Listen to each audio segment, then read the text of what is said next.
क्या कोई विश्वास करेगा कि अहिंसा और शांति के दुनिया के सबसे बड़े प्रतीक माने जाने वाले व्यक्ति ने एक समय ब्रिटिश सेना के लिए बाकायदा एक एम्बुलेंस कोर बनाई थी। और सिर्फ इतना ही नहीं, उन्होंने लोगों से एक युद्ध में भाग लेने की अपील भी की थी। बिल्कुल। मतलब जब हम इतिहास के ऐसे पन्नों से टकराते हैं ना, तो वो जो महात्मा वाली एक बहुत ही सीधी सादी छवि हम रोज नोटों पर देखते हैं, वो अचानक बहुत बहुत जटिल लगने लगती है। सही कहा, बहुत अचरज भरी भी। हाँ, तो आज की इस गहन चर्चा में हम एक ऐसी ही ऐतिहासिक शख्सियत की उसी उलझी हुई तस्वीर को देखने वाले हैं।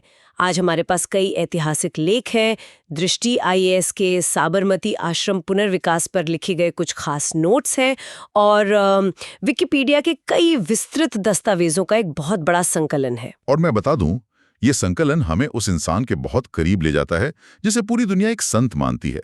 लेकिन बहुत कम लोग उस चतुर राजनीतिक रणनीतिकार को समझ पाते हैं जो इस महात्मा की उपाधि के पीछे खड़ा था। एग्जैक्टली। ये कहानी सिर्फ आजादी की नहीं है, ये मानव मनोविज्ञान और जन आंदोलनों की एक पूरी की पूरी मास्टर क्लास है। बिल्कुल। और हमारा मिशन आज बस उनके जीवन की समय रेखा को पढ़ना या तारीखें रटना नहीं है। मतलब पोरबंदर में जन्म हुआ, लंदन में वकालत पढ़ी, ये सब तो बुनियादी बातें हैं, सब जानते हैं। हाँ, वो तो स्कूलों में पढ़ाया जाता है ना? आज हमारा उद्देश्य उस रणनीतिकार को समझना है जिसने साबरमती आश्रम जैसी संस्थाएं खड़ी की, और उन आदर्शों को डिकोड करना है जिन पर आज भी तीखी बहसें होती हैं। ठीक है, आइए इसे गहराई से समझते हैं। बिल्कुल। तो अगर हम इन दस्तावेजों को ध्यान से पढ़ें तो एक बहुत ही स्पष्ट पैटर्न दिखता है। मतलब एक अकेले व्यक्ति के सत्य और अहिंसा के व्यक्तिगत प्रयोगों ने उस समय के सबसे शक्तिशाली साम्राज्य की नींव हिला दी। लेकिन ये कोई जादू नहीं था और ना ही रातों रात हुआ। भारत में वो विशाल ढांचा खड़ा करने से पहले उन्होंने एक लंबी वैचारिक लड़ाई लड़ी थी। और दिलचस्प बात यह है कि वो लड़ाई भारत में नहीं लड़ी गई थी। साधारण से वकील मोहनदास को गांधी में बदल कर रख दिया। हम बात कर रहे हैं 1893 से 1914 तक दक्षिण अफ्रीका में उनके प्रवास की। हाँ, वो दौर बहुत अहम था। मतलब वो ट्रेन के फर्स्ट क्लास डिब्बे से बाहर फेंके जाने वाली घटना तो हम सबको पता है, लेकिन स्रोतों में एक और घटना का बहुत प्रमुखता से जिक्र है जिसने मुझे सच में चौंका दिया। 1906 का जुलू युद्ध। जुलू युद्ध, ये बहुत ही क्रिटिकल पॉइंट है। मुझे यहाँ एक बात बिल्कुल समझ नहीं आ रही। मतलब एक तरफ तो वो अहिंसा को अपना परम धर्म मान रहे हैं और दूसरी तरफ वो उसी जुलू युद्ध में ब्रिटिश सेना का साथ देने के लिए भारतीयों की एक एम्बुलेंस कोर बना रहे हैं। हाँ, देखने में ये तो उनके अपने ही मूल सिद्धांतों का सीधा सीधा विरोधाभास लगता है ना। क्या वो उस समय अंग्रेजों के वफादार थे या कोई और ही रणनीति चल रही थी दिमाग में? देखिए, ये कोई विरोधाभास नहीं था।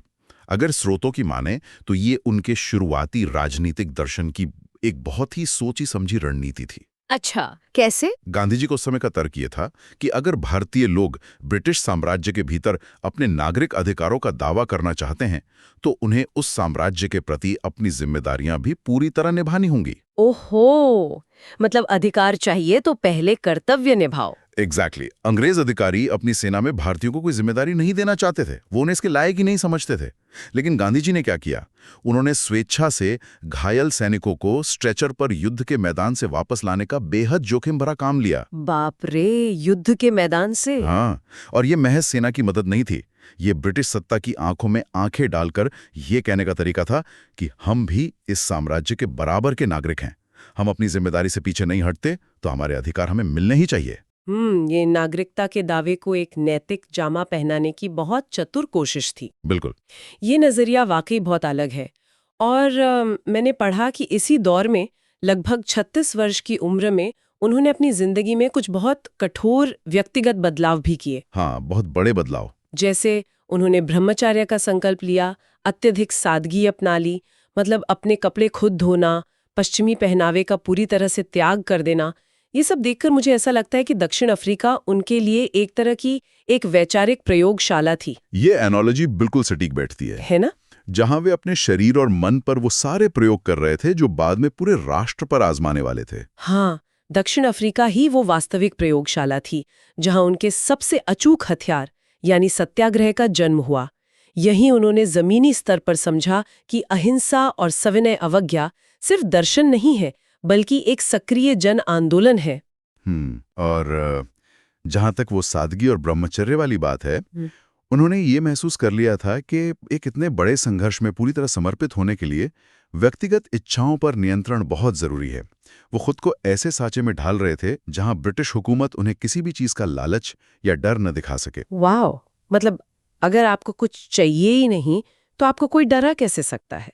तो दक्षिण अफ्रीका की इस प्रयोगशाला में गड़े गई इन हथियारों का भारत की जमीन पर पहला प्रयोग कैसे हुआ? उसके लिए उन्हें एक हेडक्वार्टर की जरूरत थी। हाँ, जब वो भारत लौटे तो उन्हें एक ऐसी जगह चाहिए थी जहां वे लोगों को इस अहिंसक युद्ध की ट्रेनिंग दे सकें, और इसीलिए साबरमती आश्रम की स्थापना हुई। बिल्कुल। और दृष्टि आईएएस के नोट्स में एक बहुत ही ताज़ा जानकारी है कि हाल ही में साबरमती आश्रम के पुनर्विकास के लिए करीब 1200 करोड़ रुपए के एक प्रोजेक्ट का शिलान्यास किया गया है। हाँ, ये बहुत बड़ा प्रोजेक्ट है। 1917 में साबरमती नदी के तट पर जो आश्रम बना वो कोई आम घर नहीं था।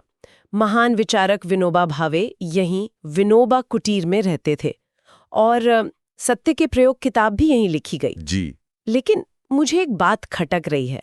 जिस तरह से वहां से चंपारण, खेड़ा और अहमदाबाद के आंदोलनों का संचालन हुआ, क्या साबरमती सच में सिर्फ एक शांतिपूर्ण आश्रम था? मुझे तो ये किसी रणनीतिक कमांड सेंटर जैसा ज्यादा लगता है। यहाँ सबसे दिलचस्प बात यह है कि साबरमती आश्रम वास्तव में एक रणनीतिक कमांड सेंटर ही था, लेकिन इसके काम करने का तरीका दुनिया के किसी भी मिलिट्री बेस से बिल्कुल अलग था। अच्छा। हाँ, इसके डिजाइन में, इसकी दिनचर्या में ही आत्मनिर्भरता रची बसी थी। ये सिर्फ बंद कमरों में योजना बनाने की जगह नहीं थी, ये उन कठोर आदर्शों को रोज जीने की जगह थी।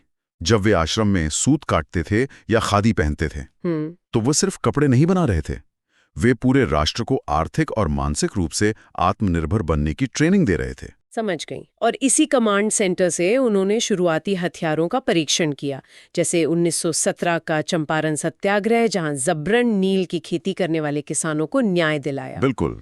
फिर 1918 का खेड़ा सत्याग्रह, जहां अकाल के बावजूद टैक्स वसूली हो रही थी, और उसी साल अहमदाबाद मिल हड़ताल।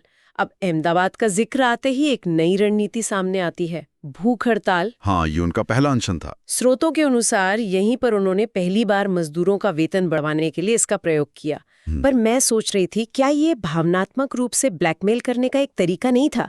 मतलब मेरी बात मानो वरना मैं खाना नहीं खाऊंगा। इसे ब्लैकमेल कहना शायद पूरी तस्वीर को ना देखना होगा। गांधी जी के लिए भूख हड़ताल का मतलब सामने वाले को शारीरिक रूप से मजबूर करना नहीं था। तो फिर क्या था? ये विरोधी की अंतरात्मा पर भारी नैतिक दबाव डालने की प्रक्रिया थी। वे मानते थे कि जब आप खुद कष्ट सहते हैं तो वो पीड़ा आपके शोषक के भीतर के इंसान को जगाती है। और अहमदाबाद में उन्होंने मिल मालिकों के खिलाफ अनशन नहीं किया था। अरे, तो किसके लिए किया था? उन्होंने मजदूरों का मनोबल टूटने से बचाने के लिए अनशन किया था, जिससे अंततः मालिकों पर भी दबाव पड़ा और वे बातचीत के लिए तैयार हुए। ओह, ये बहुत ही बारीक फर्क है। खैर, ये तो हुई स्थानीय किसानों और मजदूरों को एकजुट करने की बात, लेकिन उनके सामने एक और बहुत विशाल चुनौती थी, भारत की विविधता। हाँ, भारत विविधताओं और गहरे बंटवारों वाला देश था। विशेषकर हिंदू और मुस्लिम समुदायों को एकजुट किए बिना अंग्रेजों को हिलाना नामुमकिन था। इसके लिए जो रणनीति उन्होंने अपनाई वो सच में चौंकाने वाली है। बिल्कुल। और इसे समझने के लिए हमें उस समय के वैश्विक माहौल को देखना होगा। प्रथम विश्व युद्ध खत्म हो चुका था, भारत में महंगाई चरम पर थी, आम इंसान पूरी तरह से त्रस्त था।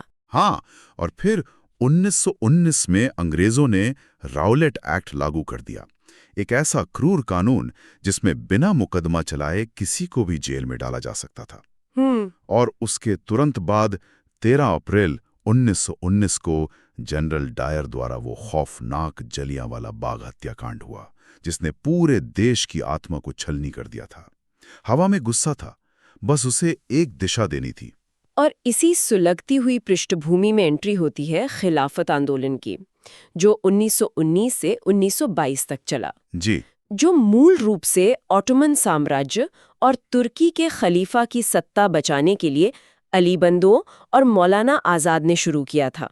अब यहाँ बात सच में बहुत दिलचस्प हो जाती है। बिल्कुल। एक तरफ भारत की आज़ादी की लड़ाई और दूसरी तरफ तुर्की के खलीफा का मुद्दा। ये तो एक विशुद्ध धार्मिक और अंतर्राष्ट्रीय मामला था ना। इसे भारतीय राजनीति के मंच से जोड़ना ये तो बहुत बड़ा और खतरनाक जुआ लगता है। गांधी जी ने इसका समर्थन क्यों किया? क्योंकि गांधी जी की रणनीतिक नज़र बहुत दूर तक दिख रही थी। उन्होंने खिलाफत के इस मुद्दे में अंग्रेजों के खिलाफ हिंदू मुस्लिम एकता का एक ऐसा स्वर्णिम अवसर देखा जो शायद सदियों में एक बार आता है। अच्छा। उनका मानना था कि अगर हिंदू इस कठिन समय में मुसलमानों के इस गहरे धार्मिक दर्द में उनका साथ देंगे तो बदले में वे भी भारत की आज़ादी के संघर्ष में कंधे से कंधा मिलाकर खड़े होंगे। ये तो एक बहुत बड़ा रणनीतिक दाव था। बिल्कुल। और इसी एकता के लहर पर सवार होकर 1920 में उन्होंने असहयोग आंदोलन शुरू कर दिया। ये कोई छोटा विरोध नहीं था। विदेशी कपड़ों की होली जलाई गई, अंग्रेजी स्कूलों अदालतों का बहिष्कार हुआ, पूरा तंत्र पंगु होने लगा था एकदम। लेकिन फिर 1922 में उन्होंने अचानक इस पूरे आंदोलन पर ब्रेक लगा दिया। मतलब जब पूरा देश साथ खड़ा था, आजादी बहुत करीब लग रही थी, तब चौरी चौरा की एक हिंसक घटना के कारण उन्होंने इतना विशाल आंदोलन रातों रात वापस ले लिया। हाँ, जहां उग्र भीड़ ने पुलिस स्टेशन जला दिया था। हाँ, और उस समय तो कांग्रेस के कई बड़े नेताओं ने भी इस फैसले को एक भयानक रणनीतिक भूल माना था। रणनीतिक दृष्टिकोण से यह भूल लग सकती है, लेकिन वैचारिक दृष्टिकोण से ये गांधी जी का सबसे बड़ा परीक्षण था। अगर हम चौरी चौरा के बाद आंदोलन रोकने के इम्पैक्ट का विश्लेषण करें तो ये हमें उनकी काम करने की शैली का सबसे अहम सुराग देता है। गांधी जी के लिए लक्ष्य यानी आज़ादी से ज्यादा महत्वपूर्ण उस लक्ष्य तक पहुंचने का साधन था, और वो साधन अहिंसा था। बिल्कुल।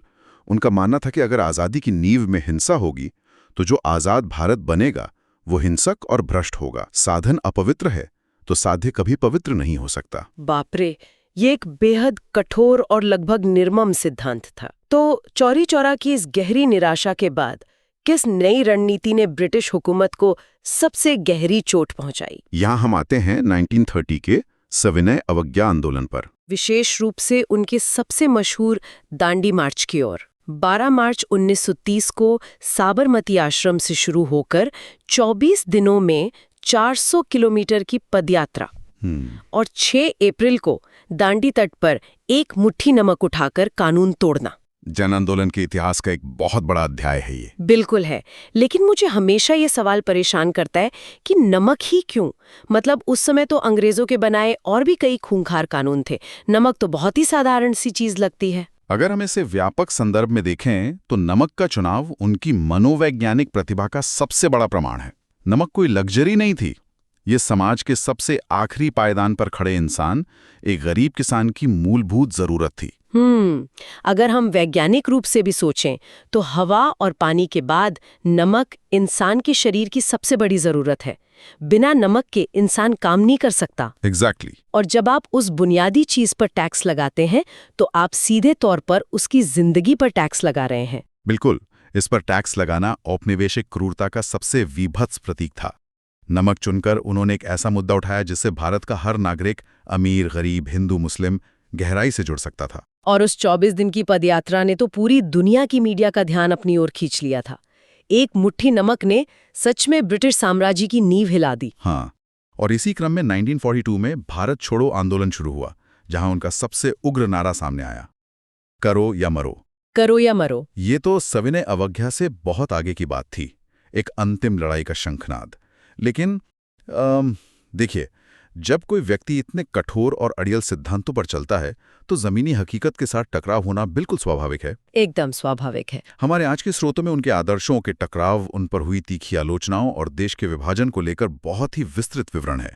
तो चलिए इन जटिलताओं को बिना किसी पक्षपात के ठीक वैसे ही समझते हैं जैसा ऐतिहासिक दस्तावेजों में दर्ज है। ये बहुत जरूरी हिस्सा है।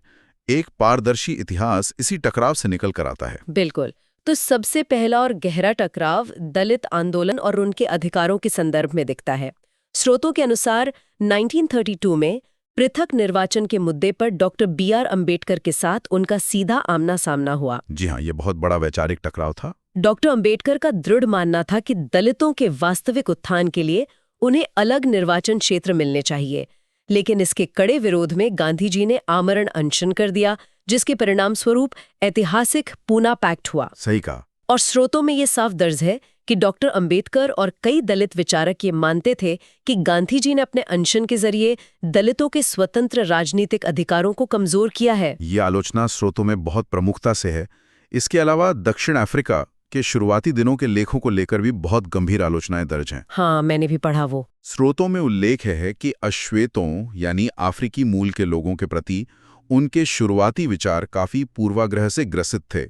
उन्हें काफिर कहने वाले लेखों पर उन पर नस्लवाद के आरोप लगते रहे हैं। हालांकि इतिहासकार निष्पक्षता से ये भी तर्क देते हैं कि बाद में जेल के कड़े अनुभवों और समय के साथ उनके नजरिए में एक बड़ा बदलाव जरूर आया था। एक और बहुत ही संवेदनशील मुद्दा है द्वितीय विश्व युद्ध के दौरान यहूदियों को दी गई उनकी सलाह का। ओहो हाँ, ये बहुत विवादित रहा है। स्रोतों के मुताबिक जब हिटलर यहूदियों का क्रूर नरसंहार कर रहा था, तब गांधी जी ने यहूदियों को हिटलर के खिलाफ अहिंसक प्रतिरोध करने और स्वेच्छा से पीड़ा सहने की सलाह दी थी। तो आखिर इस सब का मतलब क्या है? क्या ये इस बात का प्रमाण नहीं है कि गांधी जी व्यावहारिक दुनिया की बेहद क्रूर सच्चाइयों से पूरी तरह कटे हुए थे? मार्टिन बूबर जैसे यहूदी विचारकों ने इसे नाजी क्रूरता के सामने पूरी तरह से अव्यावहारिक बताया था। देखिए, इन आलोचनाओं का आधार बहुत मजबूत है, लेकिन स्रोतों के अनुसार इसका जवाब गांधी जी की अहिंसा की उस चरम परिभाषा में छिपा है, जो शायद आम इंसान की समझ से बहुत परे है। वो कैसे? गांधी जी की अहिंसा कोई कमजोरों का हथियार या निष्क्रिय शांतिवाद नहीं थी। उनका स्पष्ट मानना था कि अगर कभी कायरता और हिंसा में से किसी एक को चुनना पड़े तो वो हिंसा को चुनेंगे। अच्छा। लेकिन उनकी सच्ची अहिंसा के लिए अपार दुस्साहस और मौत को हंसते हंसते गले लगाने की क्षमता चाहिए थी। वे यहूदियों या किसी से भी ये अपेक्षा कर रहे थे कि वे बिना हथियार उठाए मौत का सामना करें। ये एक ऐसा आदर्श था जो मानवीय सीमाओं की परीक्षा लेता है, इसीलिए कई लोगों को अव्यावहारिक और क्रूर लगता है। और शायद यही जिद उनके जीवन के अंतिम अध्याय को इतना दुखद बनाती है।